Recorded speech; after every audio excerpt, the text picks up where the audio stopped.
Ahí está.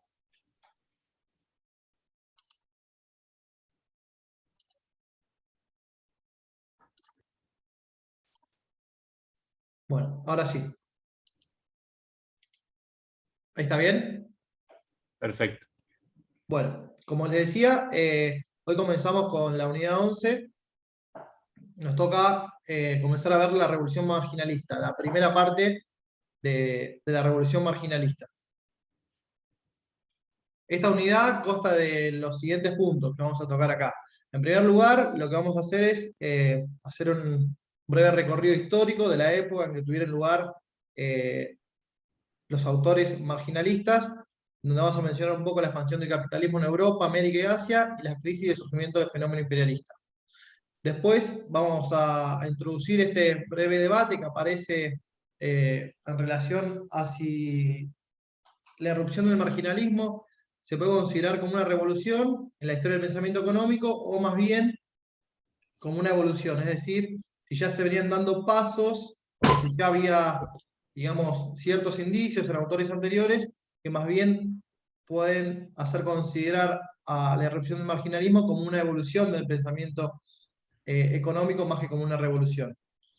Veremos que por lo general es tratado como un caso de descubrimiento múltiple también de los fundadores del marginalismo, de Gibbons en Inglaterra, Menger en Alemania y Barras en Francia, que sin saberlo, sin conocerse, escribieron, digamos, teorías que son semejantes. Luego vamos a hablar de las características generales del método neoclásico, del individualismo metodológico y de la visión subjetivista, en particular acerca de la teoría del valor. Y finalmente, lo que nos toca a nosotros en esta clase es ver algunos de los que se conocen como precursores del enfoque marginalista, digamos, aquellos que escribieron antes de los llamados padres fundadores y que podríamos decir que fueron pioneros en este enfoque de la utilidad marginal. Bueno, si ustedes van a utilizar esta presentación después para repasar o para estudiar, esta presentación fue confeccionada por el apunte de cátedra y lo que no fue extraído ahí tiene la bibliografía citada. Bien, bueno, ahora sí nos estamos adentrando en el periodo de perfeccionamiento analítico, cuando estuvimos con los autores clásicos e incluso con Marx, nos encontramos dentro del periodo de investigación sistemática, pero ahora a partir de la revolución marginalista es que estos autores económicos se van a ubicar dentro de este último periodo de esta periodización que tomamos en la cátedra. ¿Cuál es la particularidad que tiene este periodo de perfeccionamiento analítico? Es la incorporación matemática, la matemática formal, en particular la incorporación de las funciones continuas y del cálculo infinitesimal, digamos, y del cálculo en el margen. Esta va a ser la particularidad, digamos, de los autores que escriban, que comiencen a desarrollar sus ideas en este periodo. A diferencia de los clásicos, que eran autores que se dedicaban más a la prosa y a la descripción más exhaustiva de lo que querían comentar, el tipo de exposición de los autores neoclásicos va a ser un tipo de exposición formal, más bien similar a un tipo de exposición de una ciencia dura. Esa es la particularidad que adquiere este periodo de perfeccionamiento analítico. ¿Me escuchan bien, no, Marcelo, por esto que decía que se cortaba? Escucha bien. Bueno, lo que vamos a hacer es un breve apunte del contexto histórico, como les decía, en el cual fueron apareciendo estos autores. El periodo que abarca de 1848 a 1875 en particular, que es el periodo en que comienzan a escribir los precursores marginalistas y en particular los fundadores del marginalismo que escriben en 1871 y 1874, Eric Hobsbawm lo denomina la era del capital. ¿Por qué? Porque es una era de notado crecimiento económico, un crecimiento económico, digamos, bastante inusitado por su dinamismo, y un crecimiento económico acompañado de un crecimiento del comercio mundial, que va a denominar a esta época, ahí lo vamos a ver, como la época en que el mundo se hizo capitalista. Ahora bien, previo a esta época, ¿cuáles son las características de la primera mitad del siglo XIX, antes de entrar en lo que Hobsbawm denomina la era del capital. La etapa previa Hobsbawm la denomina la era de la revolución. ¿Por qué? Pues es una etapa que está caracterizada, dice el autor, por una doble revolución. Una es aquella producida por la transformación industrial, la revolución industrial iniciada en Gran Bretaña, y otra es una revolución política encabezada, digamos, representada por la Revolución Francesa. Sin embargo, Hobsbawm nos va a decir que luego de las revueltas de 1848, de las revoluciones europeas en 1848, principalmente en París, que fueron aplastadas rápidamente, pareciera ser, dice Hobsbawm, que la revolución industrial se tragó a la revolución política. Y en parte, ¿por qué? Porque a partir de 1848 en adelante es que el capitalismo va a tomar fuerza y se va a afianzar no solo en Gran Bretaña, sino que en los principales países de Europa continental, y va a extender sus fronteras incluso más allá. América del Norte, Sudamérica, Latinoamérica en general, y también hacia Asia. Bueno, como les decía, este desarrollo industrial, que comenzó fuertemente con la primera revolución industrial, dio lugar a dos movimientos en la primera mitad del siglo XIX. Por un lado, los movimientos ludistas, que era un movimiento de trabajadores que veían en la máquina a su principal enemigo, en la maquinización de los procesos productivos a su principal enemigo. ¿Por qué? Porque creían que la incorporación de la máquina al proceso productivo era destructora de puestos de trabajo, es decir, generaba desempleo. Entonces, todos estos movimientos ludistas tenían como medida fuerza destruir las máquinas dentro de la fábrica. Y ese fue un movimiento que tuvo fuerte repercusión en la década de 1820 y que fue incluso luego por el gobierno penado con pena de muerte llevar a cabo este tipo de reclamos, digamos, en destrucción de las máquinas. Y también, a su vez, podemos ver que en esta etapa se da el surgimiento de los primeros sindicatos en Inglaterra, que paulatinamente los trabajadores van elevando su grado de organización y de resistencia. También vamos a ver que en esta transición, digamos, desde la primera revolución industrial hasta lo que se denomina la era de capital, el conflicto social va mutando. ¿Va mutando en qué sentido? Es que en la primera etapa podemos ver que el conflicto social principalmente está caracterizado por un conflicto entre la burguesía incipiente y la clase terrateniente.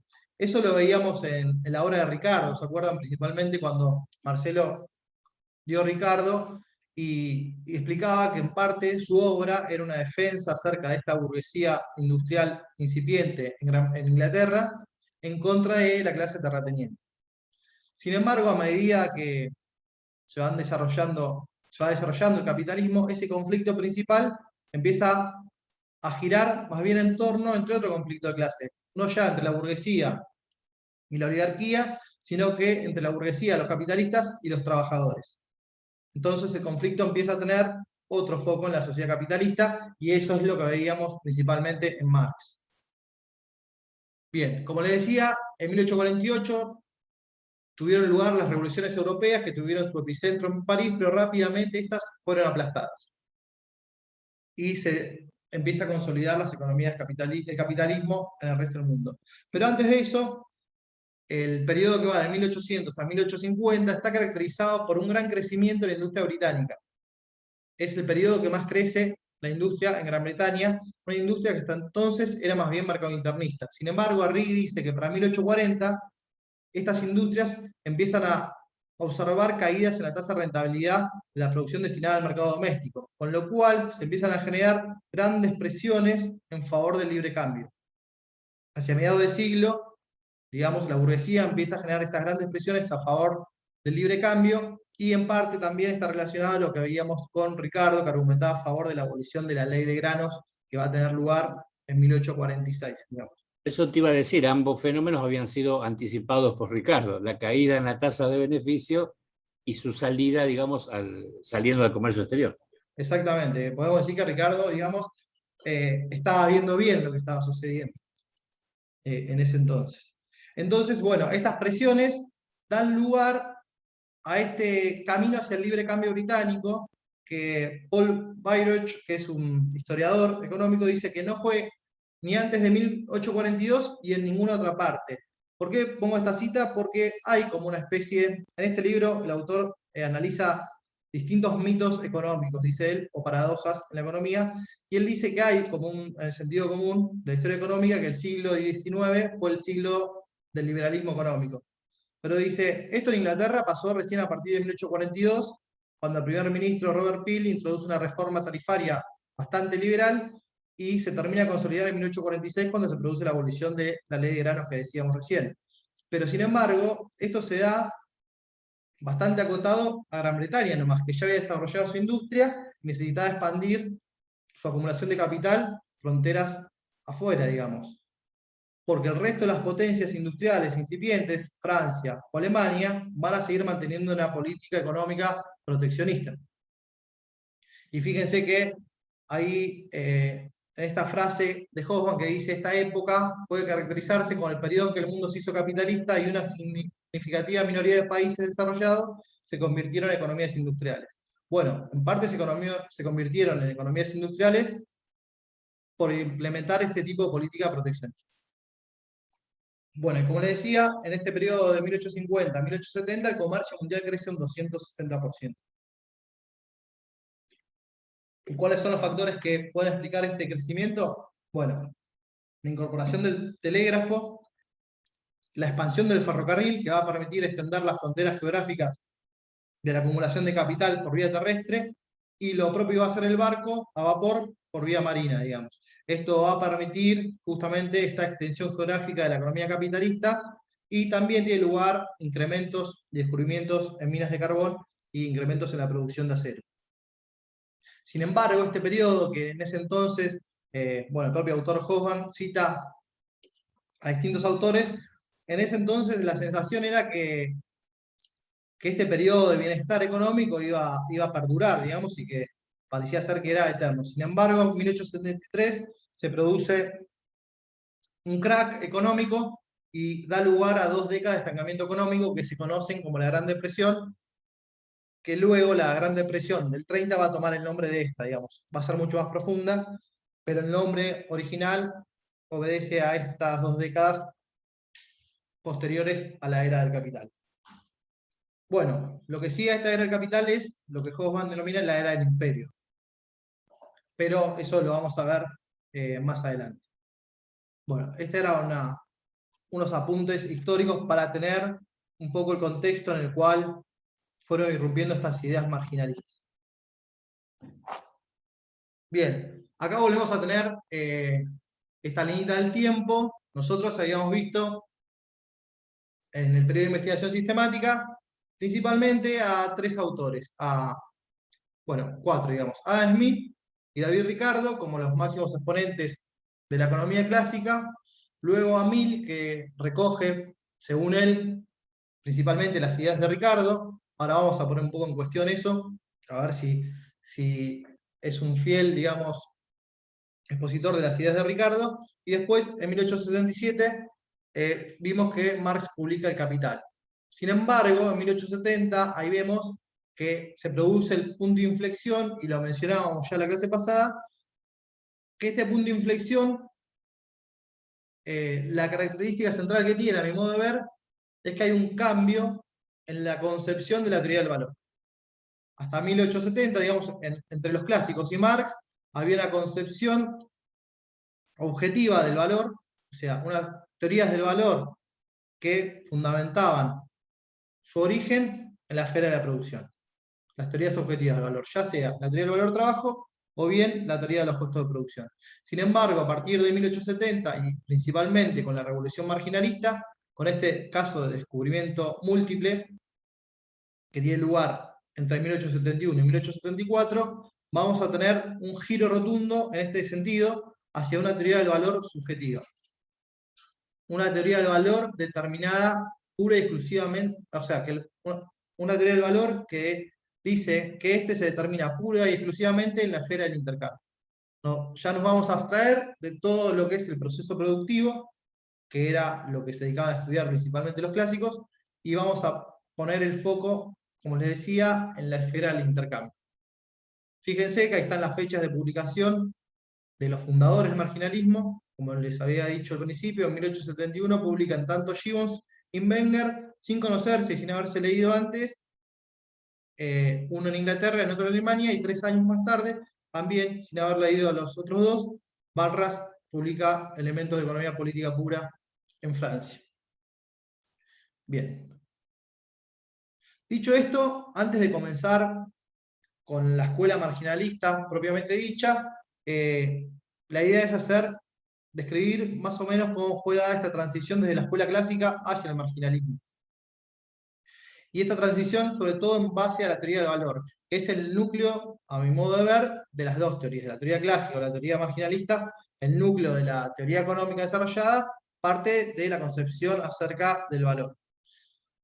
Como dijimos, Smith es partidario, en su obra desarrolla dos teorías del valor. En el capítulo 5 desarrolla la teoría del valor-trabajo. Sin embargo, en el capítulo 6 él va a decir que esta teoría del valor-trabajo era válida para el estado rudo y primitivo de la economía.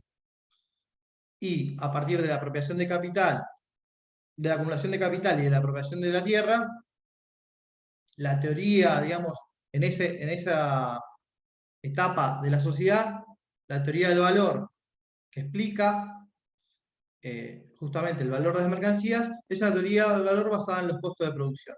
Es decir, que el valor es igual a la remuneración de los distintos factores productivos intervinientes. Para Smith, los factores productivos eran la tierra, el capital y el trabajo. Ahora bien, por el otro lado, teníamos a Ricardo, como ¿sí? un firme defensor de la teoría del valor-trabajo. Él toma a Smith, el desarrollo inicial, digamos, de la teoría del valor-trabajo de Smith, que desarrolla el capítulo 5, y la continúa, y en cierto sentido podemos decir que la supera, es mejor, es superadora en ese sentido. Y hay una cita de Ricardo en el cual dice que el valor de un producto, o sea, la cantidad de cualquier otro artículo por la cual puede cambiarse, depende de la cantidad relativa de trabajo que se necesita para su producción y no de la mayor o menor compensación que se paga por dicho trabajo. Es decir, el valor depende de la cantidad de trabajo incorporado al proceso productivo y no del salario. Ricardo diferencia bien entre esas dos cuestiones en su teoría del valor-trabajo. Luego, Mill se dice heredero de Ricardo, pero hay una mutación, digamos, en la teoría del valor-trabajo de Ricardo, y Mill, vamos a ver cómo Mill va a terminar escribiendo una teoría del valor basada en los costos de producción. Y fíjense ahí cómo empieza a introducir esta teoría de los costos de producción, en donde dice: se habrá observado que Ricardo se expresa como si la cantidad de trabajo que cuesta producir una mercancía y llevarla al mercado fuera la única cosa de la que dependiera su valor. Pero, puesto que el costo de producción para el capitalista no es trabajo, sino salarios, y puesto que estos pueden ser más elevados o más bajos, sin que varíe la cantidad de trabajo, parece como si el valor del producto no pudiera fijarse tan solo por la cantidad de trabajo, sino que hay que tener en cuenta la cantidad con la que éste se remunera. Y los valores tienen que depender en parte de los salarios. Acá hay una mutación, digamos, parcial hacia la teoría de los costos de producción, porque dice que los valores tienen que depender de los salarios y no del costo de producción. Viene a decir que Ricardo en realidad está equivocado en el desarrollo de su teoría del valor-trabajo. Acá estoy siguiendo, digamos, esta transición de la escuela clásica hacia el marginalismo, es una transición que explica Kicillof en su libro de 7 lecciones del pensamiento económico. Este es el apartado, está basado en el apartado de la revolución marginalista. Y finalmente vemos cómo, ahora sí, Mill termina de desarrollar su teoría del valor basada en los costos de producción, en donde dice: toda mercancía cuya oferta puede aumentarse indefinidamente mediante el trabajo del capital, se cambia por otras en proporción al costo necesario para producir y llevar al mercado la parte más costosa de la oferta precisada. Valor natural es sinónimo de valor de costo. Claramente, Mill es un partidario de una teoría del valor objetiva, pero la teoría del valor basada en los costos de producción, digamos. La teoría que definitivamente adopta Smith, y no la teoría del valor-trabajo de Ricardo. Bien. Si me permitís decir Sí. algo, de alguna manera Kicillof participa, aunque tangencialmente, de la idea schumpeteriana. Schumpeter dice en su libro que hay como una línea, una tendencia que hay que detectarla con lupa. Él le llama la línea Ricardo Mill Marshall. Y esto tiene que ver con digamos, es una visión ex post facto, por supuesto, que tiene que ver con el aprendizaje económico de Marshall. Porque Marshall lo primero que leyó fue a Stuart Mill y después leyó a Ricardo. Entonces, él incorpora esto, pero solo para cuando habla de la oferta. ¿Sí? Y en ese sentido sigue a Mill a rajatabla. Claro. Los costos de producción. Y bueno, no solo cuando grafica la curva de oferta, como veremos oportunamente, sino lo que pasa es que después concilia esta teoría con lo que dicen los primeros marginalistas. Entonces, por eso también fue, así como Mill fue llamado ecléctico, Marshall después también lo será. O sea, Marshall considera que de alguna manera tanto los clásicos como los marginalistas fueron extremistas en la consideración del valor. Bien. ¿Por qué? Bueno, porque para ambos el valor y el precio eran cosas diferentes, mientras que para Marshall valor y precio serán la misma cosa. Tal cual.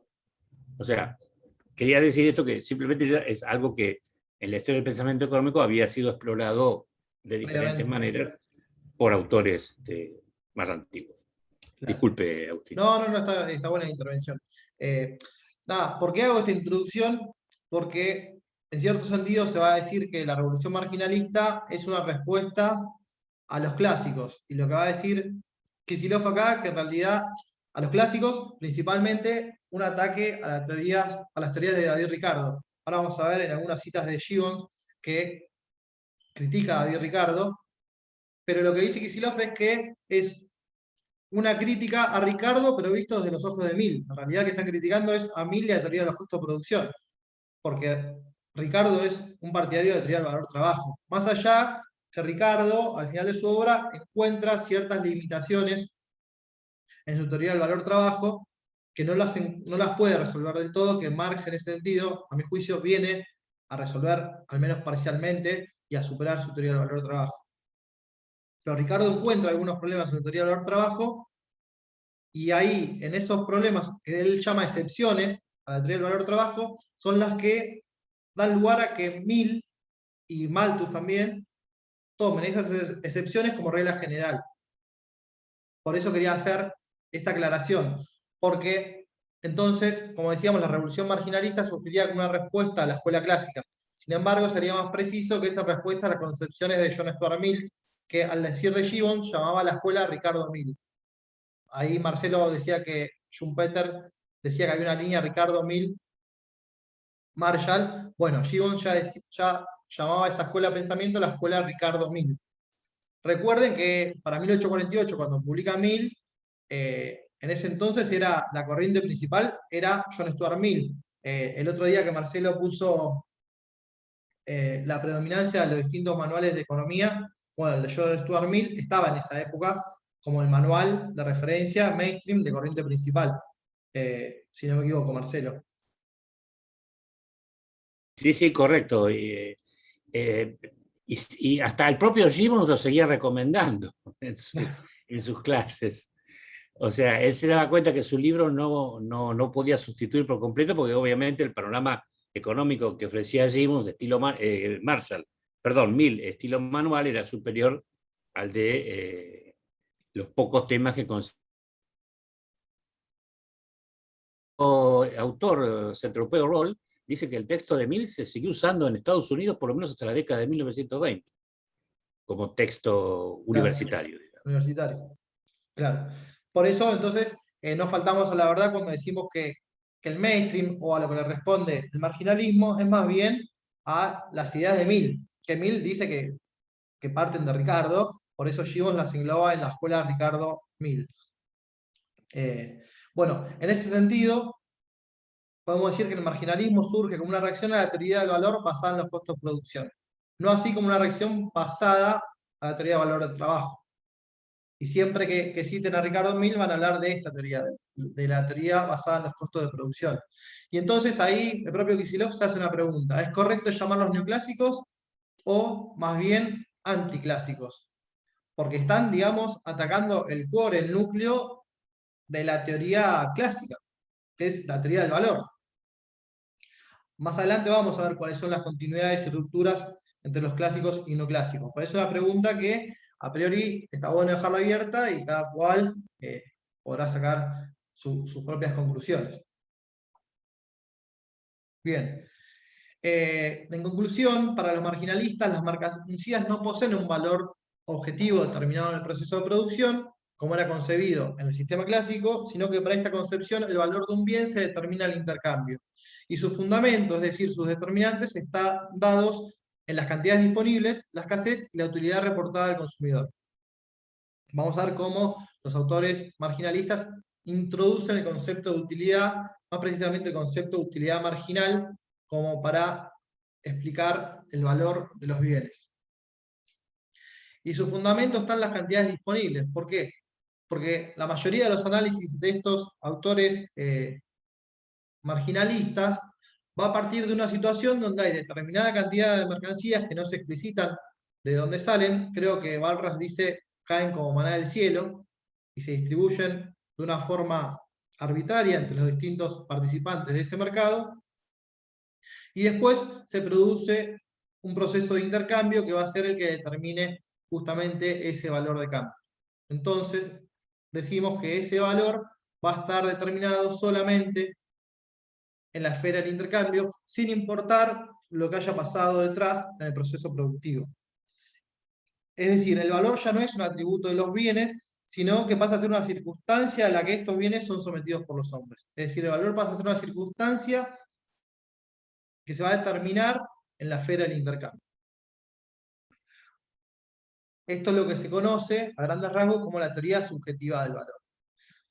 También hay otra particularidad en la cual nosotros, cuando estudiamos los autores clásicos, veíamos, y también Marx, que hacía diferentes conceptos. Valor de uso y valor de cambio, hacía una diferencia entre ellos dos. Marx decía que el valor de uso no era propio del estudio de la economía política, porque era una relación entre una persona y entre un individuo y una cosa, y él decía que la economía política, como ciencia social, debería estudiar las relaciones entre las personas, las relaciones sociales, con lo cual se aboca en el estudio del valor de cambio, porque dice que en realidad no es el intercambio puro de mercancías, sino que lo que se está intercambiando en definitiva, cuando se intercambian mercancías, es trabajo social.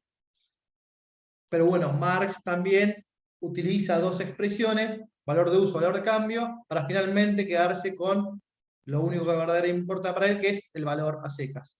En Adam Smith también vemos valor de uso y valor de cambio, Ricardo también, y también vemos precio natural, precio de mercado, distintas expresiones en donde había como una concepción en la que el valor y el precio no eran análogos, digamos. Algunos la pudieron resolver mejor, algunos no en sus teorías del valor, pero en los autores clásicos veíamos esto. Sin embargo, con la revolución marginalista vemos que todas estas categorías van a ser reducidas a una única categoría. Y esa categoría va a ser el valor de cambio o relación de intercambio. Valor de cambio para Walras, relación de intercambio para Gibbons, por ejemplo. Bien, dicho esto, ahí es que puse algunas citas de estos autores que dice, cuando por fin llega a establecerse, esta es una cita de Gibbons, cuando por fin llega a establecerse un auténtico sistema de economía política, se verá que ese hombre competente pero equivocado, David Ricardo, condujo el carro de la ciencia económica en una dirección errónea. Una dirección, empero, en la que fue lanzado aún más lejos hacia la confusión por su igualmente competente y equivocado admirador, John Stuart Mill. Hubo economistas como Malthus y Senior que comprendieron mucho mejor las verdaderas doctrinas, aunque no se vieron libres de los errores ricardianos, pero fueron expulsados del campo por la unidad de influencia de la escuela Ricardo Mill. Acá otra vez, haciendo referencia a la escuela clásica como la escuela Ricardo Mill. Será una tarea laboriosa recoger los fragmentos de una ciencia hecha añicos y recomenzar, pero es una tarea de la que no deben desertar aquellos que desean contemplar el avance de la ciencia económica. Gibbons es bastante duro, digamos, con los clásicos. A mi juicio, para llamarlo un neoclásico. Está diciendo que la ciencia hecha en el sentido de los clásicos es una ciencia hecha añicos, que no se puede avanzar en esa dirección. Obviamente, esto es algo que queda a consideración de cada uno de ustedes, pero es cierto que Gibbons lo escribe y es bastante determinante en su ruptura con la teoría del valor clásica. Bien, por otro lado, ahí nos va a decir, y acá en este párrafo vemos cómo se dejan de utilizar todas esas expresiones y él pasa a utilizar la expresión relación de intercambio. Dice, el único remedio completo consiste en sustituir el peligroso término valor, y dice, en esta obra, por consiguiente, prescindiré por completo del uso de esta palabra, y cuando, como sucederá a menudo en el resto del libro, necesite referirme al a menudo llamado por los economistas valor de cambio, utilizaré la completamente inequívoca expresión relación de intercambio, especificando al mismo tiempo cuáles son los dos artículos intercambiados. Relación es incuestionablemente el término científico correcto y el único que es estricta y enteramente correcto. Ya deja de utilizar las distintas categorías que habíamos visto anteriormente y se va a basar en la relación de intercambio, con lo cual ya en la terminología, en el concepto que elige, ya nos está diciendo, digamos, un montón. Nos está diciendo cuál va a ser la esfera de la economía que va a priorizar, y es la esfera del intercambio, puramente. Menger va a ir en el mismo sentido, otro de los fundadores del marginalismo. Y ahí nos dice, una teoría correcta de los precios no puede, por consiguiente, asignarse la misión de esclarecer aquella supuesta, pero en realidad inexistente, igualdad del valor entre dos cantidades de bienes. Otra vez, derrumbando la teoría objetiva del valor. Quien procediera así olvidaría enteramente el carácter subjetivo del valor y la esencia del intercambio. La teoría de los precios debe esforzarse por mostrar cómo los hombres, llevados por su deseo de satisfacer del mejor modo posible sus necesidades, entregan unas determinadas cantidades de sus bienes por otras cantidades. Bien, otra vez, introduciendo una visión de la teoría subjetiva del valor, basada en la utilidad, digamos, en el deseo de satisfacer del mejor modo sus necesidades. ¿Hasta ahora vamos bien? Sí, por mi parte sí. Sí, Agustín, vamos bien. Bien. Bueno, esto era una breve introducción para analizar esa transición desde la escuela clásica hacia el marginalismo y para plantar esta pregunta si podemos decir que hay más continuidades o más bien rupturas entre las dos escuelas del pensamiento. Y también está el debate acerca de si esta irrupción marginalista fue una revolución o una evolución en la historia del pensamiento económico. Es decir, si hubo un cambio abrupto en las ideas o si ya se podían ver un clima de época, digamos, años previos, que podían ir marcando indicios a esta nueva teoría marginalista. Entonces, según Blau, él afirma que el término revolución marginal se refiere a este descubrimiento casi simultáneo de los tres autores que habíamos mencionado anteriormente, del principio de la utilidad marginal decreciente como el bloque fundamental de una nueva clase de microeconomía estática realizada por Gibbons, Menger y Barras a principios del decenio de 1870. Eso es lo que él denomina revolución marginal. Y dice que hay varias razones que justificarían su origen. En primer lugar, la explicación más común es que radica en un desarrollo intelectual autónomo dentro de la disciplina, dada la creciente sensación de insatisfacción respecto a las concepciones antiguas, en particular en lo concerniente a la teoría del valor-trabajo. Bueno, acá yo me permito dudar, más bien, sí, obviamente que están en desacuerdo los marginalistas con la teoría del valor-trabajo, pero con lo que están atacando en forma teórica es la teoría de los costos de producción, a mi modo de ver. Y se sustituiría así la teoría del valor-trabajo por la teoría basada en la utilidad marginal, esta nueva teoría subjetiva del valor. Y después se hace una pregunta, ¿fue producto de corrientes filosóficas reinantes en ese entonces? Y dice que esta razón es plausible y asegura, pues la filosofía reinante en ese momento era la filosofía kantiana, que impulsaba a los científicos del momento a la introspección como medio para elaborar hipótesis acerca del comportamiento económico del ser humano. Y en tercer lugar, dice que pudo ser el producto de cambios institucionales definidos dentro de la propia disciplina. Y ahí cita a Nicolai Bukharin, que argumenta que la psicología del consumidor es la del rentista y la teoría de la utilidad marginal es la ideología de la burguesía, eliminada del proceso de producción. La fuerza del acerto de Bukharin radica en que el consumidor es central en la economía neoclásica. Cuando veamos el método neoclásico, vemos que el eje está puesto en el consumidor, en la esfera del consumidor y, así como dijimos antes, en la esfera del intercambio. Y luego a esta, digamos, afirmación que la teoría de utilidad marginal fue expuesta como una respuesta al marxismo, bueno, eso es falso, porque Marx publicó El Capital en 1867, o por lo menos dice que es falso Blau, y las primeras publicaciones de los fundadores marginalistas fueron en 1871, y según Blau no habían leído las obras de Marx, con lo cual la influencia de Marx sobre ellos no estaba presente. Lo que sí podemos decir es que de los clásicos, de las teorías del valor de los clásicos, sí se desprenden dos corrientes. Una es la corriente marxista y la otra es la corriente marginalista, digamos. Pero no podemos decir que los marginalistas son una respuesta a las ideas de Marx. Bien.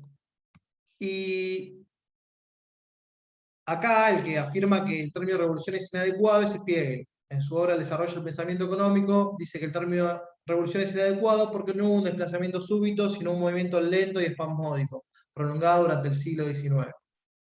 De hecho, vamos a ver que antes de estos fundadores de la escuela marginalista, hubo otros autores, que son los que vamos a ver hoy, que ya venían desarrollando esas ideas. Y dice que la ruptura con el pasado no fue tan completa, ya que el nuevo pensamiento estaba fuertemente vinculado a ideas pasadas, por ejemplo, al cálculo de utilidad de Benjamin Bentham, que ya lo habíamos visto. Con lo cual, la idea de utilitarismo ya estaba presente acá en el ámbito más bien de la filosofía, pero estaba presente en el mundo de las ideas. Y entonces, para Spiegel dice que hay factores que facilitaron la aparición del marginalismo perceptibles de contribuciones de autores precedentes. Por un lado, la lógica interna de la ciencia económica, que ya había permitido a Bentham utilizar las palabras o los conceptos de maximizar y minimizar. Por otro lado, las predilecciones filosóficas de algunos de sus exponentes, y las exigencias prácticas de la economía en aspectos tales como los cultivos y el transporte del ferrocarril, objeto de análisis de, no los conozco estos autores sinceramente, pero bueno, son autores que menciona Spiegel, que más bien es un partidario de considerar a esta etapa como una evolución de la historia del pensamiento económico y no así como una revolución. Él no ve una ruptura total en el pensamiento económico. Bien. Ahora bien, ahora la idea es adentrarnos un poco en las generalidades, en las particularidades que tiene el método neoclásico. ¿Y en qué se diferencia este método, en particular del clásico, que era el que veníamos viendo? La opinión de Barber dice que el comportamiento humano se convirtió en el punto de partida de la economía neoclásica. Sobre esta base, los escritores neoclásicos dirigieron su atención hacia las decisiones tomadas por los productores y consumidores en las diferentes situaciones de mercado y al análisis de sus consecuencias. Siempre análisis en el mercado, digamos. Por su parte, Roll dice que la teoría subjetiva del valor solo es compatible con una concepción individualista y aún atomística, según algunas de las formulaciones más extremas de la sociedad, añadiendo que las teorías clásicas y subjetivas muestran una semejanza considerable. Ambas se proponen dar una explicación fundamental del proceso de cambio. La primera pretende hacerlo entrando en la esfera de producción, lo que veníamos diciendo, y de las relaciones sociales que implica ello. La segunda, investigando el funcionamiento de las mentes de los individuos, es decir, los procesos psicológicos que dan por resultado determinada conducta en el mercado. Esta última orientación conduce, en definitiva, a la escuela moderna de utilidad marginal que toma el consumo como punto de partida. Bueno, claramente la diferencia entre métodos está que uno toma la producción como punto de partida y el otro el consumo, digamos, el intercambio. Ahí es una de las diferencias principales de método. Otra de las diferencias es el individualismo metodológico. Nosotros veíamos que todos los autores clásicos analizaban la realidad económica a partir de una concepción de sociedad dividida en clases. Sin embargo, el método no clásico se caracteriza por hacer un análisis basado en este individualismo metodológico, digamos.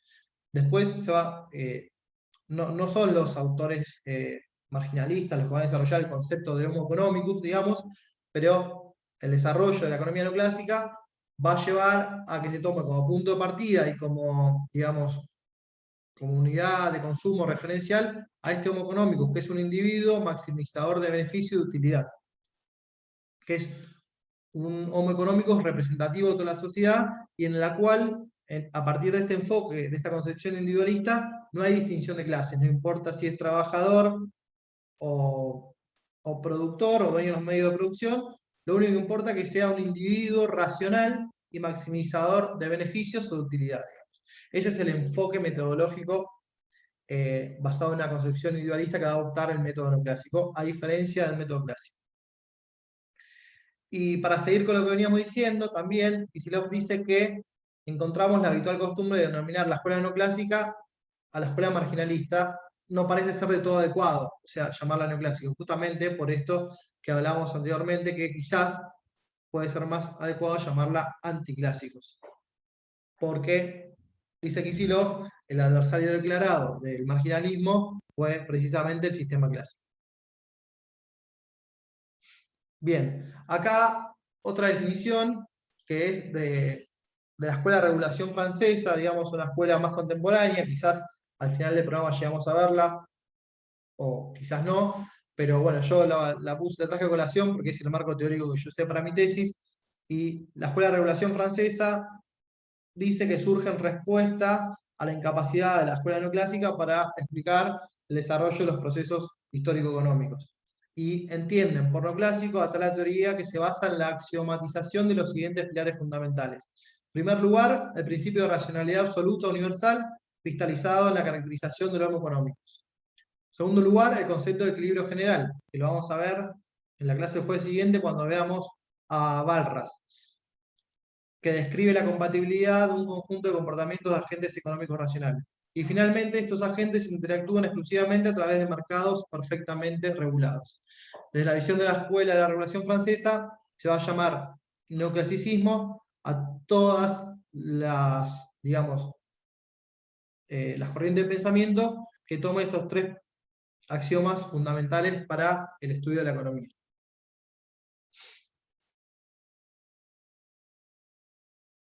Bien, una característica más que se desprende de estas es que es un método, el método neoclásico es un método que se pretende universalista, es universal, para todo tiempo y lugar, y va a ser un método histórico, digamos.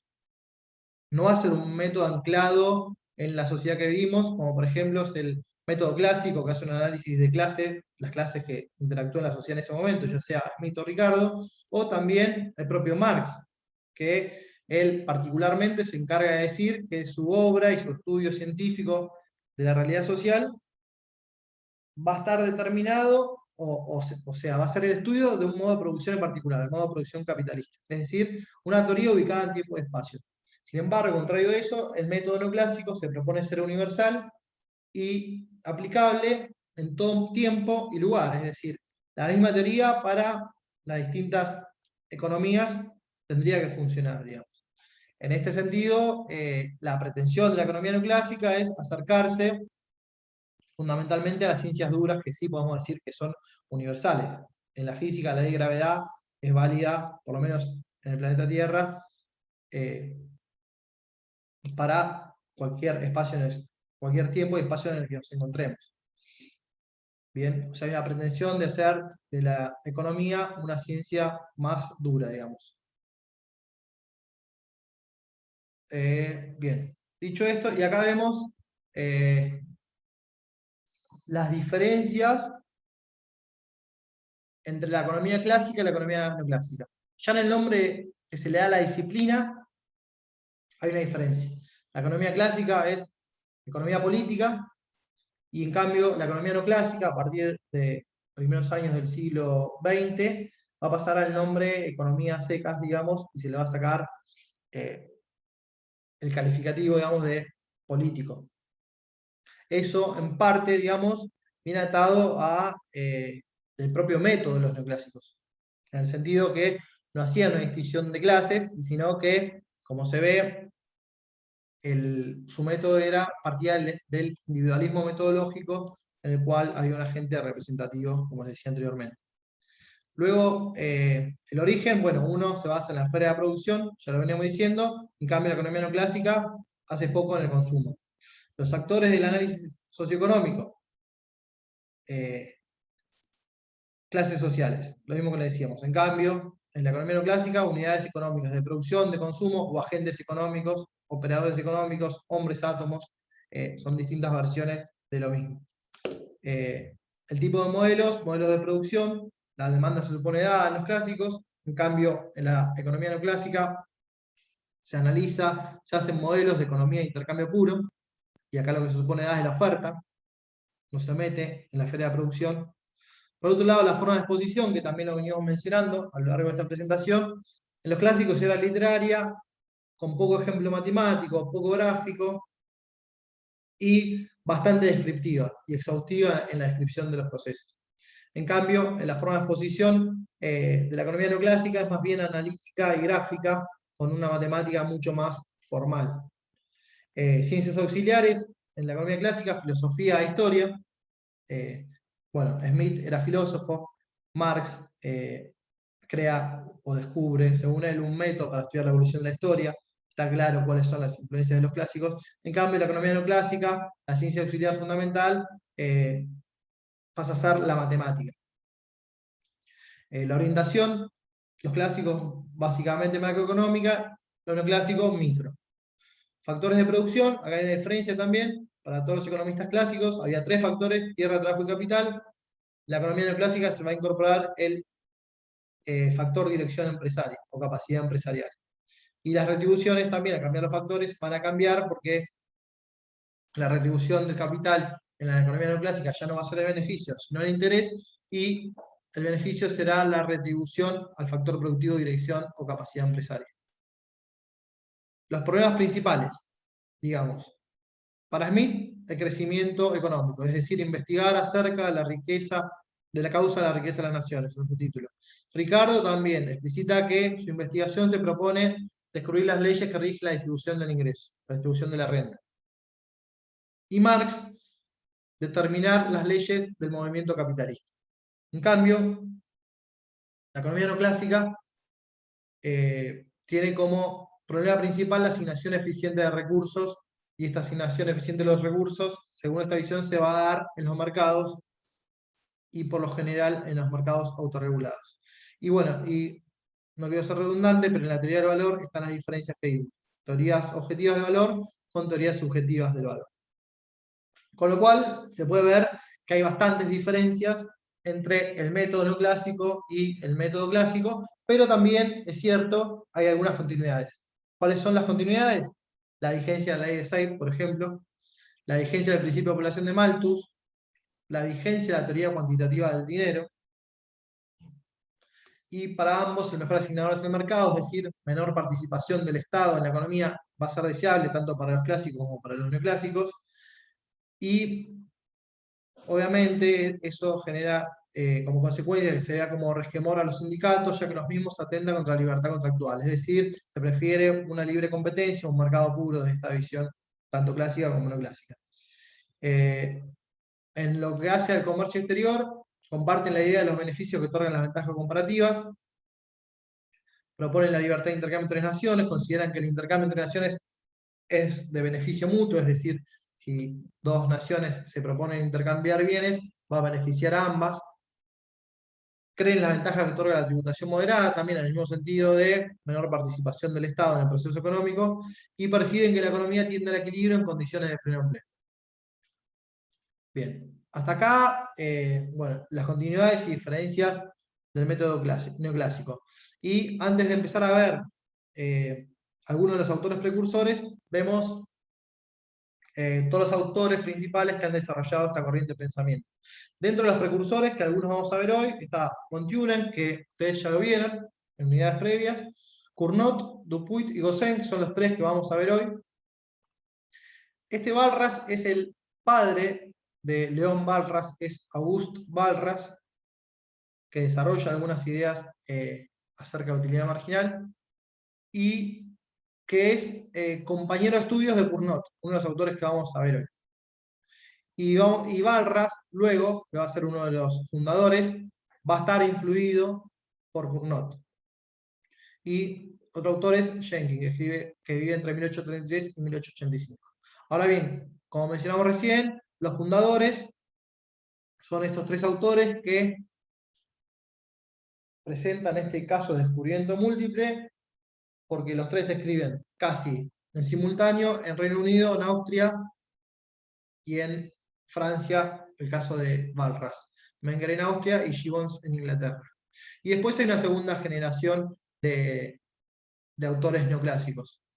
Por un lado está la escuela británica, que continúan las ideas de Gibbons, donde tenemos Edward y Marshall principalmente, que como decía Marcelo, Marshall viene a congeniar un poco las ideas, ya lo vamos a ver, marginalistas con las ideas clásicas.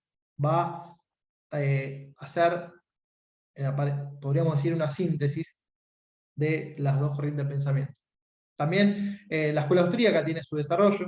Hoy, digamos, la escuela austríaca está bastante popularizada a nivel mediático. Y esta escuela, que es la escuela del equilibrio, que por lo general estudian el principio de equilibrio general, que habíamos mencionado anteriormente. También está la escuela escandinava. Y en Estados Unidos, a su vez, hay autores neoclásicos que empiezan a desarrollar esta concepción marginalista de la economía, en los que se destacan Irving Fisher, Clark y, bueno, no sé cómo se pronuncia, Taussig. Y después, aquel que va a ser el padre de la que veremos como denominada síntesis neoclásica, que escribe después de la Revolución Keynesiana, Paul Somers. Bien, dicho esto, ahora sí, comenzamos con ver los autores en particular. ¿Alguna pregunta antes de comenzar a ver a Cournot y otros autores?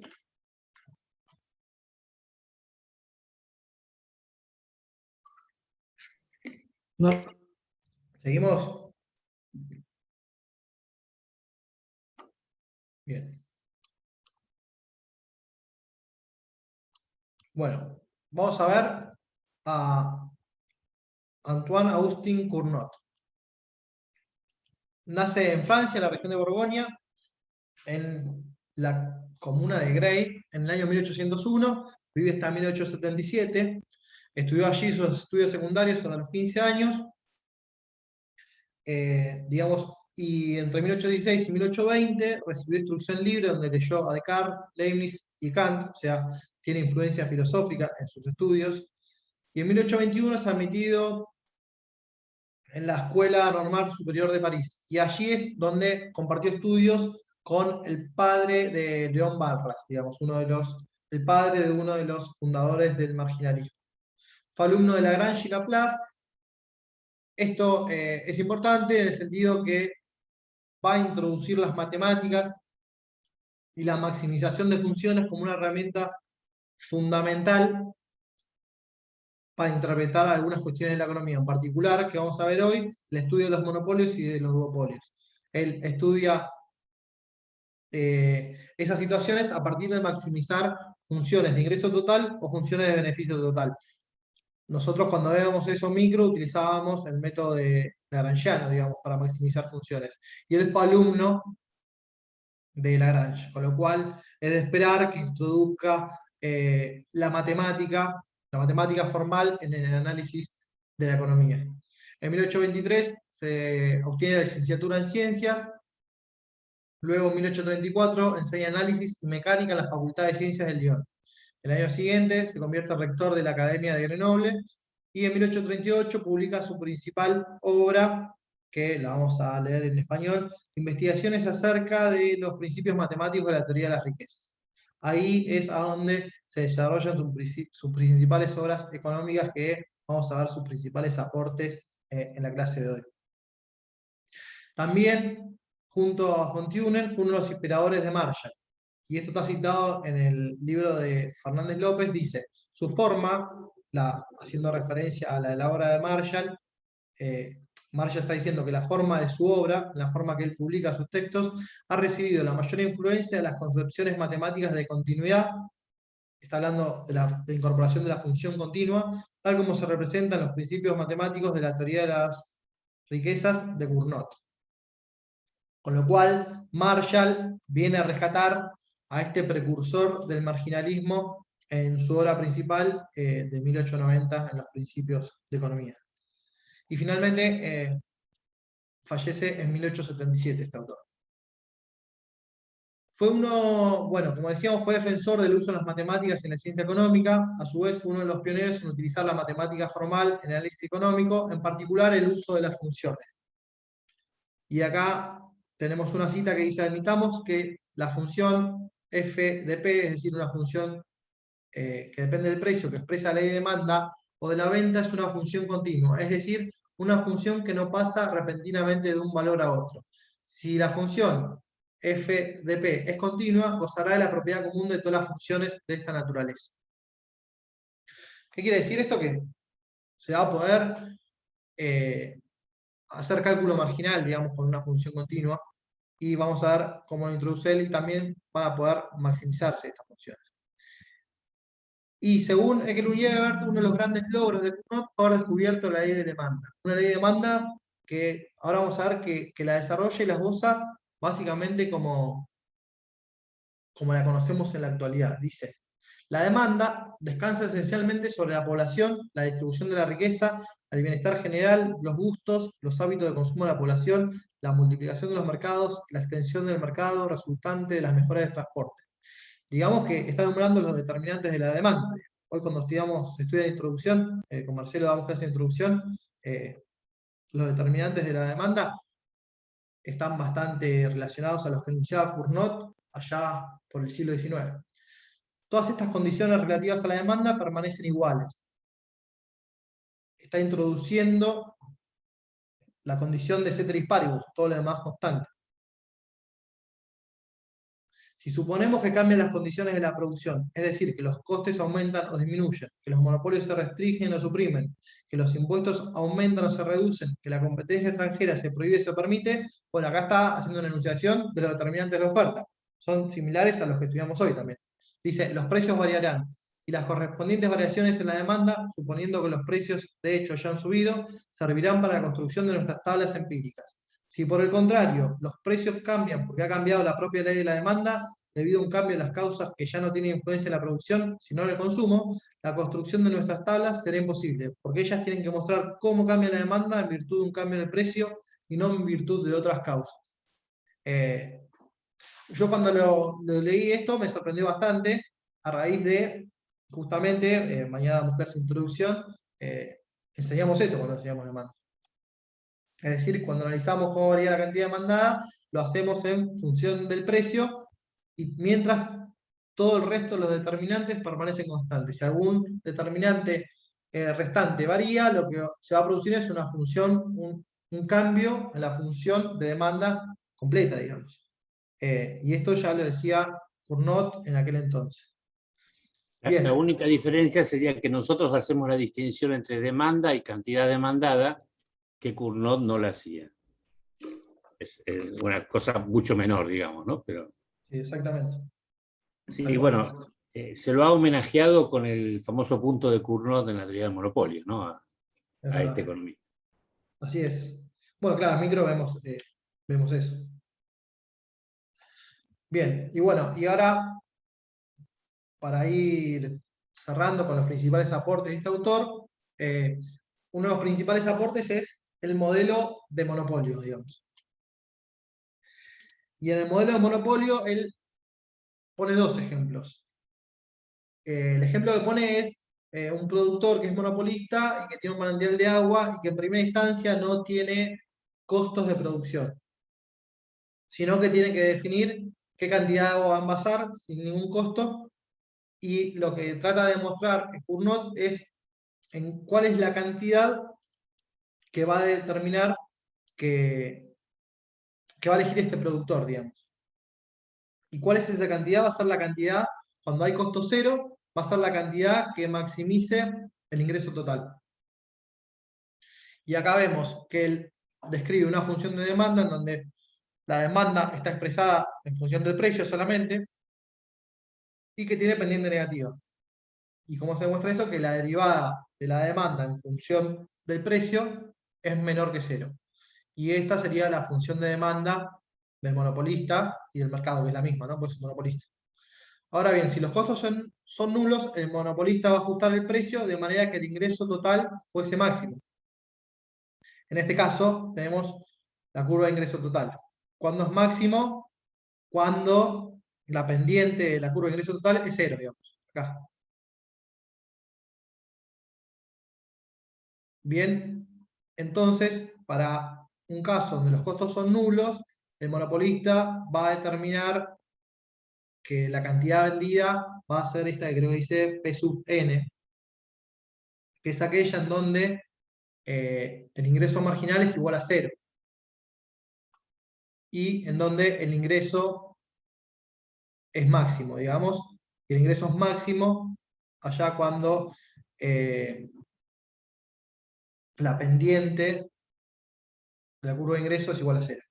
Ahora bien, cuando hay costos positivos y el monopolista tiene costos para producir el bien que va a vender, lo que hay que maximizar es la curva de beneficios, dice Cournot. Y entonces, lo primero que hace es definir la curva de costos, que es una proporción de las cantidades vendidas, y los beneficios van a estar determinados por esta función que él llama pi, va a ser igual al precio por las cantidades vendidas, es decir, en función del precio era la demanda, esto nos va a dar el ingreso total menos los costos que fueron definidos arriba.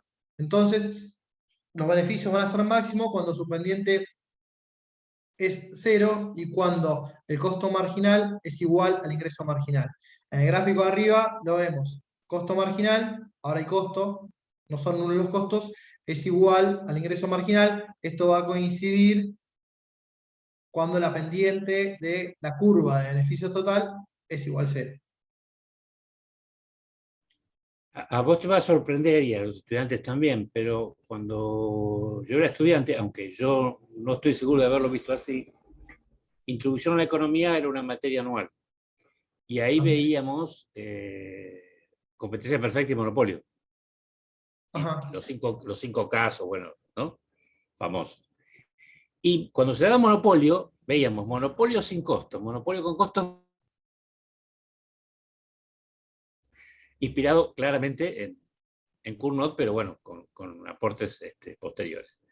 Creo que hace tiempo que se dejó de dar así, no estoy seguro cómo se da el micro ahora, pero imagino que no se da de esa manera.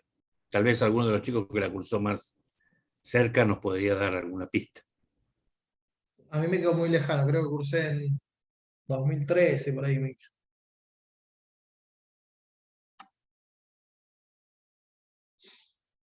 Bueno, como decía, además de este modelo de monopolio, sin costos o con costos, Cournot también hace un análisis acerca del duopolio. Es decir, en donde hay dos vendedores, un modelo en el cual hay dos vendedores, A y B, ambos, los dos vendedores, conocen la curva de demanda agregada total, es decir, la curva de mercado. Como los supuestos, introduce que el producto es homogéneo y sigue con el ejemplo de agua mineral. Y tanto A como B tienen la siguiente conjetura. Dice, A tiene la conjetura que B no modificará su producción como reacción a las acciones de A y viceversa. Es decir, ambos piensan que hagan lo que hagan con su producción y con los bienes que llevan al mercado para vender, el duopolista contrario no va a modificar su comportamiento. Por otro lado, ambos podrían abastecer la demanda agregada total, es decir, suministrar todo el agua mineral del ejemplo. No hay costos de producción en este ejemplo tampoco. Y acá lo que vemos, esto se llama función de acción-reacción. En este caso, tenemos la producción en el eje de las ordenadas, la producción de la empresa A, en el eje de las abscisas, la producción de la empresa B. Esta es la función de reacción de la empresa B. ¿Qué quiere decir esto? Nos va a mostrar cuánto va a decidir producir la empresa B en base a lo que observe que produce la empresa A. Y viceversa, digamos. La otra función es la función de reacción de la empresa A, que nos va a reflejar el nivel de producción que va a determinar A en función de lo que vea que produce el productor B. Y supongamos que B está viendo que en este punto B observa que A produce a este nivel. Ahora, vamos a explicarlo porque esto me mareó un poco. Tenemos acá la producción de la empresa A. Entonces se va a llegar al equilibrio E, que es un equilibrio en el que el monopolio en E es el precio más bajo que el monopolio, pero más alto que la competencia perfecta. ¿Y cómo se va a llegar a ese equilibrio? Necesariamente en función de los siguientes ajustes. Partimos de este punto J, en donde la empresa B está produciendo B sub 0. Para B sub 0 la empresa A observa que tiene que producir esta cantidad, digamos, porque noten ustedes que la función de reacción determina lo que va a producir la empresa A en función de lo que observa que produce la empresa B. Para B sub 0, A va a producir A sub 1. Cuando la empresa B vea que A produce A sub 1, la empresa B va a producir B sub 1. Ahora bien, cuando la empresa A vea que B está produciendo L sub 1, va a producir en este nivel A. Y de esta forma es que viendo las producciones del otro productor, los duopolistas van ajustando su producción y necesariamente por este mecanismo de ajuste van a llegar a este punto E. E representa el punto de equilibrio al cual se regresará siempre si alguna de las dos empresas se mueven de él. Si alguna de las dos se quiere salir de esto, en base a la reacción que va a generar la otra, necesariamente van a llegar a este punto. Y la conclusión que llega Cournot es que en el monopolio, como les decía recién, el precio, en el duopolio el precio es más bajo que en el monopolio, pero más alto que la competencia perfecta. Y en particular, precisamente, es un cálculo preciso, dice que en el duopolio el producto vendido sería 2/3 que la cantidad de competencia perfecta. Y la fórmula que él plantea es n sobre n más 1, siendo n la cantidad de participantes en el mercado. Si fuera un mercado de 3, sería 3/4 de la competencia perfecta la cantidad que se vendería en este mercado, y así sucesivamente. Si fueran 5, sería 5/6 la cantidad de producto en este mercado con respecto a lo que se ofrecería o vendería en condiciones de competencia perfecta. Obviamente que después estas cantidades empíricamente no se han verificado siempre, digamos, pero bueno, es una fórmula que él puso, pero sí el concepto de que en el monopolio saldrá un precio más alto, en el duopolio uno más bajo y en la competencia perfecta se va a alcanzar el precio más bajo, sí es algo que empíricamente luego se ha demostrado.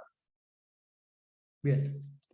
Y estos serían los principales aportes de este precursor marginalista. ¿Alguna pregunta? Yo tengo una consulta. Sí. ¿Puede ser que esto se asemeje, o sea, a un caso de teoría de los juegos, este último caso de duopolio? No me acuerdo si es un caso de teoría de los juegos específico, pero estoy medio oxidado con eso. Sí, sí. De hecho, en el que Ebert hace mención a que también estas ideas de Cournot son como precursoras en algún sentido de teoría de los juegos, digamos, porque está evaluando las decisiones de un productor determinado en base a cómo actúa el otro. Es una mención que se hace en el que Ebert esto acerca de teoría de los juegos.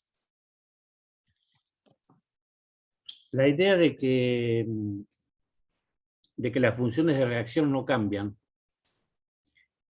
anticipa la idea de Chamberlain de la competencia imperfecta, cuando el productor baja los precios y cree que no va a ser seguido por los otros productores.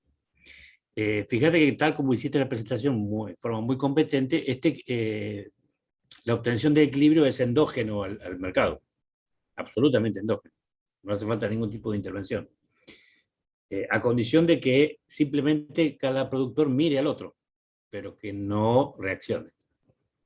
Lo cual es razonable si no hay costos.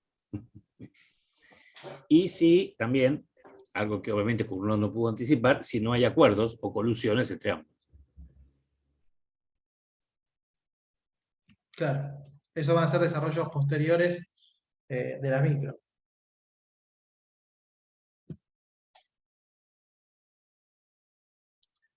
Bien. Bueno, ¿alguna otra consulta?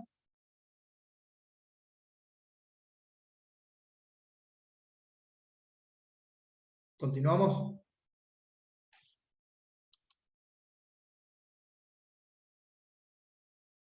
Marcelo, ¿se ve bien, digamos? Porque no escucho.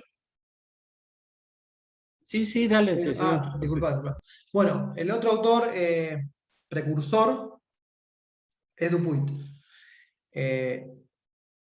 Vive entre 1804 y 1866, nació en Italia, pero cuando esa región era gobernada por Francia, en el año 1804.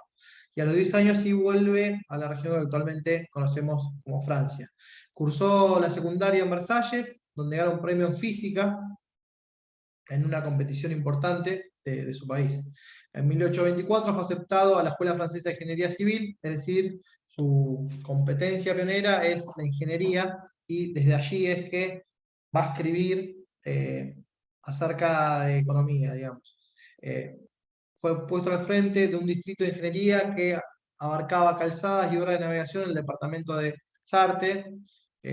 Fue promovido ingeniero de primera clase en 1836, y dado que la economía política era su pasión, es que leyó a los autores clásicos, a Smith, Ricardo y Say. Y tiene varias publicaciones, la primera de ellas, por lo menos importante, en 1837, se llama Ensayos y experiencias sobre la clasificación de los transportes y sobre la fricción. En 1848 publica Estudios teóricos y prácticos sobre el movimiento de las aguas corrientes, y en 1858 Inundaciones, un examen de los medios propuestos para prevenir su retorno. Y el proyecto de obra, Economía Política aplicada a los trabajos públicos, quedó inconclusa a raíz de su fallecimiento, digamos. Pero así todo, en estas obras que llegó a publicar y en esta obra inconclusa, hay algunas ideas que se anticipan a los autores fundadores del marginalismo. En 1844 pudo demostrar que la utilidad que un individuo obtiene de un stock homogéneo de bienes se determina por el uso a que se destinan las últimas unidades de stock. Es decir, la utilidad no estaba por el stock, sino por la unidad adicional última, digamos, lo que conocemos hoy como utilidad marginal. O sea, es un pionero en el desarrollo del concepto de utilidad marginal. Fíjense que está escribiendo esto en el año 1844, y los que nosotros llamamos como los fundadores escriben en 1871 y 1874, con lo cual se está adelantando 26, 27 años a la publicación de los marginalistas fundadores, digamos. Siendo que era un hombre que venía de la ingeniería civil, no era estrictamente un economista político, digamos. A su vez, de esta forma advirtió que la utilidad marginal de un stock de un determinado bien disminuye a medida que aumenta la cantidad. A su vez, proporcionó instrucciones precisas acerca de la forma de construir una curva de demanda, y esto es una cita que se extrae de Clunier, que dice: si en una tabla de 2 columnas se colocan en la primera todos los precios, desde cero al que le corresponde mayor consumo hasta el precio de que ya no se consume nada, y la segunda, en relación con cada precio, se coloca la correspondiente cantidad consumida, tendremos la representación exacta de lo que llamamos ley del consumo. Bueno, con lo que él llama ley del consumo, también, de alguna forma, está anticipando lo que hoy conocemos como ley de demanda.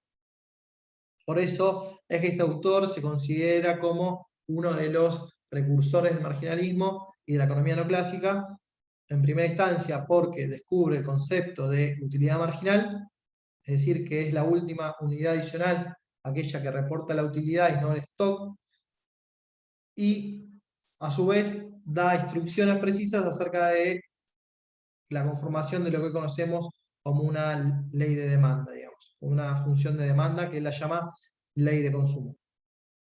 Así que este es su principal aporte. Y acá presentamos las características del último precursor que vamos a ver hoy, que se llama Rosen. Este autor nació en 1810 en Alemania, estudió Derecho y Administración Pública en la Universidad de Bonn. Por la época que estudió me generó curiosidad si no pudo haberse cruzado con Marx, porque no sé si Marcelo vos habrás leído algo al respecto, porque Marx también en ese entonces había estudiado en la Universidad de Bonn, pero bueno, no leí nada al respecto. No lo creo porque diferencia en nacimiento entre uno y otro. Claro. Sí, tenés razón. Marx es 8 años más joven. Muchas más joven. Sí, es verdad. Bueno, ahí dice que en 1854 publica su principal obra, que se llama Desarrollo de las leyes de las relaciones humanas y de las reglas que de las mismas deben deducirse para la actuación humana. Bueno, fíjense que ya en el título de su obra está hablando de la conducta, ¿no? Que era como de la conducta humana, que era un poco habíamos visto cómo se producía ese viraje desde la escuela clásica a la escuela no clásica, en donde se empezaba a estudiar más la conducta y era más una teoría acerca de la elección o de las decisiones basadas en cómo actuaban los individuos en el mercado, en la esfera del intercambio. Ya ahí vemos que hay como un indicio en el título que de la forma que Gossen se va a aproximar al estudio de la economía. Y su contribución decisiva, en este caso, estuvo vinculada a la formulación de dos leyes vinculadas a la utilidad marginal también. Y según Fernández López, en realidad dice que la primera es un postulado y la segunda un teorema construido sobre este mismo postulado. Y acá están enumeradas textualmente la forma que Gossen las enunció. La primera ley dice que para cada placer en particular hay una manera de gozarlo, que depende principalmente de la mayor o menor frecuencia de repetición del mismo, por la cual la suma del placer alcanza un máximo para el individuo. Logrado este máximo, la suma del placer disminuye, tanto por una repetición más frecuente como por una menos frecuente. Ahora bien, y la segunda ley que esboza dice que para aumentar al máximo la suma del propio placer, el hombre, libre de elegir entre varios placeres, cuyo tiempo sin embargo no alcanza para su completa satisfacción, por diversa que pueda ser su magnitud absoluta, antes de satisfacer completamente ni siquiera el placer más grande, deberá satisfacer a todos parcialmente, y precisamente en una proporción tal que todos los placeres alcancen la misma magnitud en el momento en que se interrumpe su satisfacción. Esto claramente es un anticipo de un desarrollo microeconómico posterior, y Fernández López dice que esta segunda ley se convirtió en la célebre igualdad de las utilidades marginales ponderadas. Es decir, que en estos tres autores que estuvimos viendo ya hay indicios o esbozos pioneros de todo el desarrollo de, digamos, de la teoría marginalista. Que obviamente que cuando veamos la clase que viene, los autores fundadores, se los considera fundadores porque son aquellos que escriben de forma sistematizada, digamos, su teoría económica, tanto Gibbons como Menger y Walras, digamos. Pero, no obstante eso, es cierto que antes de estos autores fundadores, ya estas ideas habían sido esbozadas por estos autores. Con lo cual, en ese sentido, podemos ver como una cierta evolución en el pensamiento marginalista, que era lo que decía un poco Spiegel, digamos, ¿no? Que quizás no fue tanto una revolución, sino una evolución de ideas que ya estaban dando vuelta en el ambiente, digamos, del estudio económico. Bueno, y este fue el último autor que vimos, que vamos a ver hoy, porque no quería abundar con todos estos precursores. Hay material también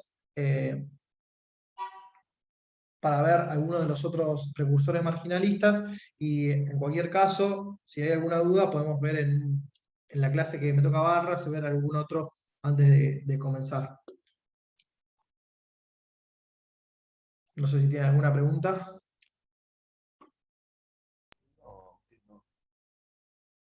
Marcelo, ¿algún comentario?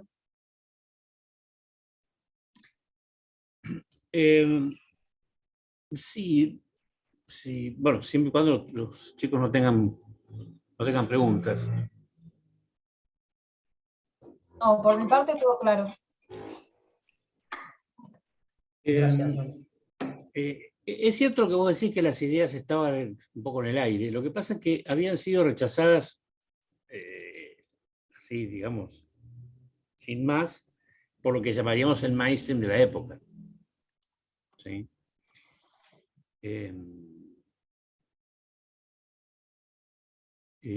Gossen, por ejemplo, apenas se pudo vender 10 ejemplares del libro. Y muy frustrado, porque también pensaba que, a la manera de Gibbons, que iba a ser una revolución copernicana en la economía.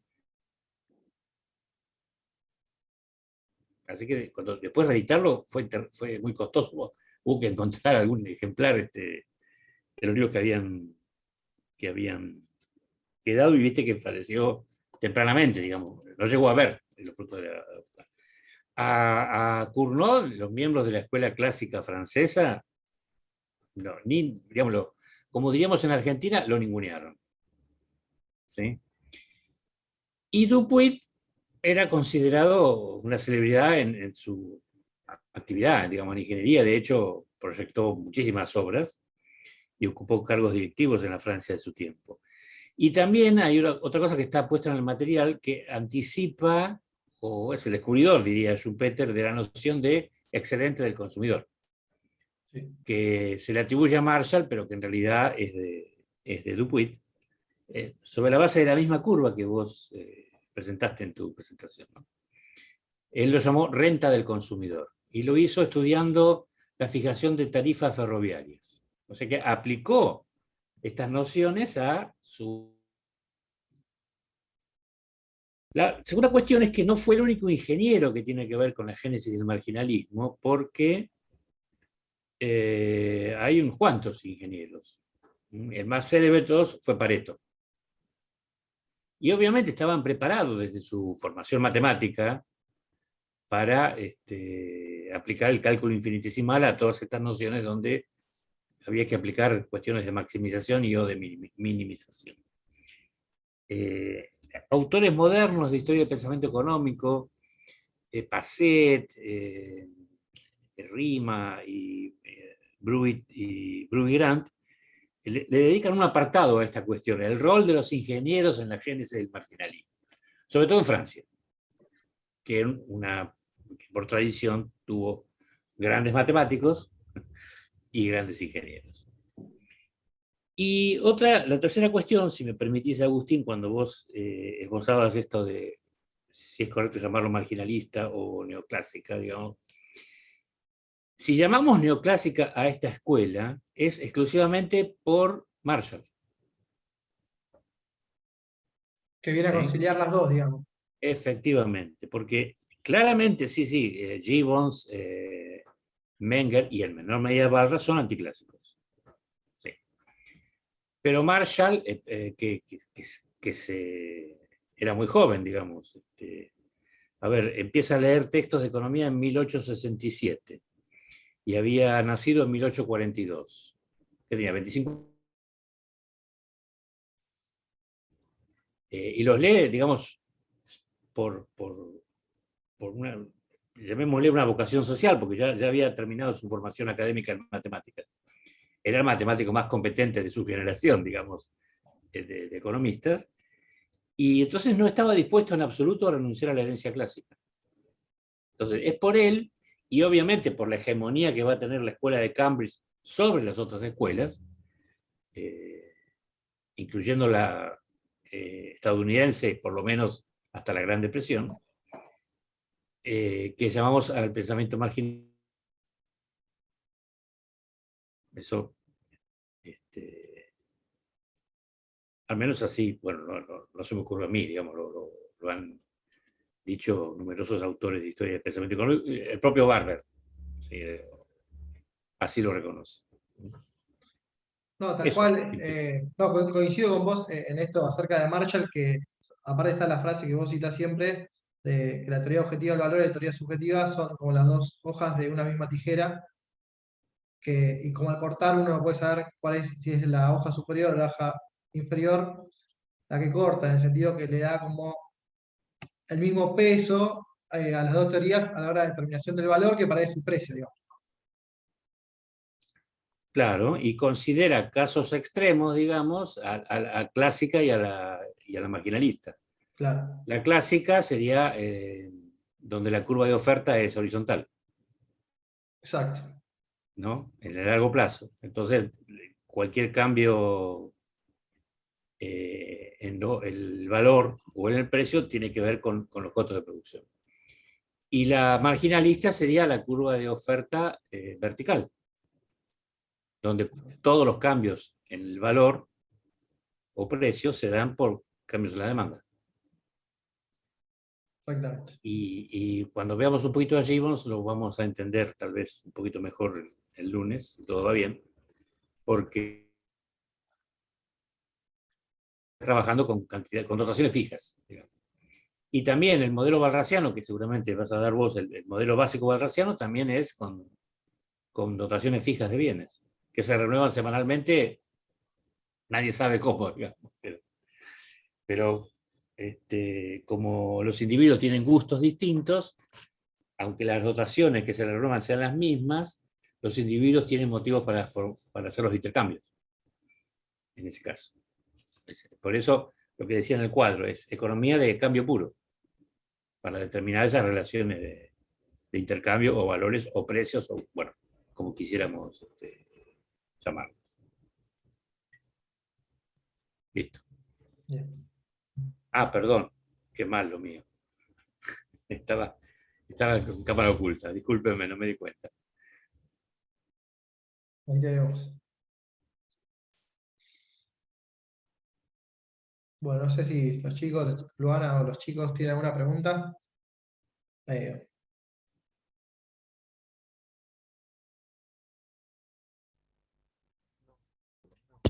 No, sí.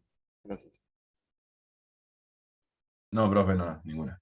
Bien. Bueno, igual si hay algo que quiera que profundicemos antes de arrancar con barras el jueves, me lo hacen llegar y lo vemos antes de arrancar, no hay ningún problema en la clase que viene. ¿Vas a detener la grabación?